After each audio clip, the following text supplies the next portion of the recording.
olan bir görüntüsüdür.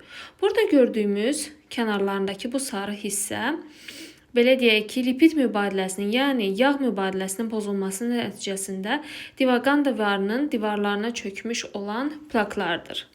Digər tərəfdən isə bu ortada gördüyümüz isə trombdur. İndi isə sizə bu prosesi daha dərindən izah edəcəyim. Bu göstərdiyim şəkildə ürəyi qidalandıran damar divarının patolojik olaraq dəyişməsini görürük. Bunun səbəblərini indi sizə söyləyəcəm. Belə ki, bu vəziyyətə gətirib çıxan bir neçə risk faktoru var. Bu risk faktorları önlənə bilən və önlənə bilməyəndir.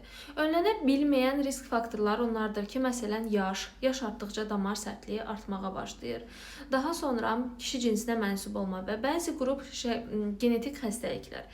Bir də vardır ki, önlənə bilən risk faktorları. Bunlara isə tütün məhsullarının qəbulu, stres, bir insanın xronik olaraq stressdən əziyyət çəkməsi, yəni.